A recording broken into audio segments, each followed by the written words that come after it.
Let me take you back to 1692, to a small Puritan village called Salem, where the air was heavy with fear, faith, and suspicion. I've spent nearly 2 decades as a historian, studying tragedies etched into human memory, but no story has unsettled me like the Salem Witch Trials. I thought I knew it until I went there myself. The day I arrived in Salem village, now called Danvers, the sky was iron grey and a bitter wind curled in from the harbour. Salem today is quaint, filled with shops and tourists, but the side streets, those crooked lanes of cobblestones and leaning wooden houses, still whisper of the past. I went first to the old meeting house, where the villagers once gathered to hear sermons and, yes, to watch the trials. The timbers were blackened with age, and the floorboards groaned under my steps. I sat on a rough wooden bench, imagining what it must have been like in 1692.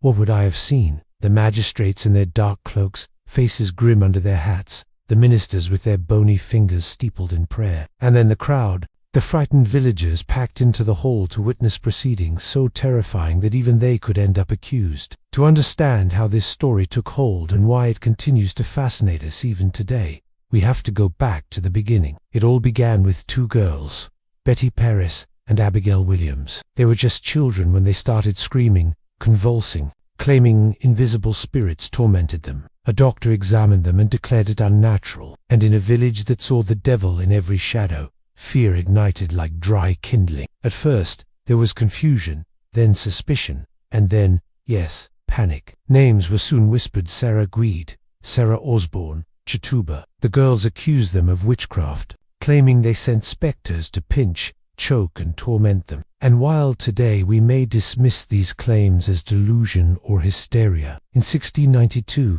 no one was willing to take that chance. In the archives, I found Reverend Samuel Paris's diary. He was the minister in Salem village and the father of Betty Paris, and his entry chilled me. This day the children were most grievously tormented by the spectres. Satan's hand was plain to see. I read that sentence aloud in the silent meeting house, and I swear the timbers themselves were listening. From there, I traced the path to where the old jail once stood.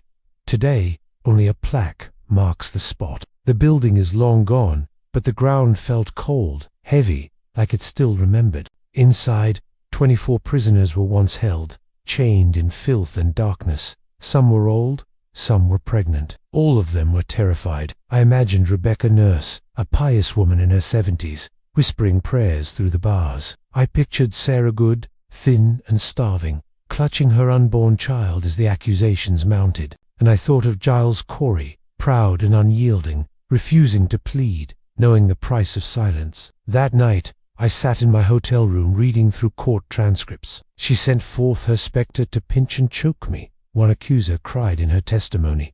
As I read, the words blurred. Suddenly, I wasn't in the room anymore. I was there in that crowded hall. The magistrates pounded the table.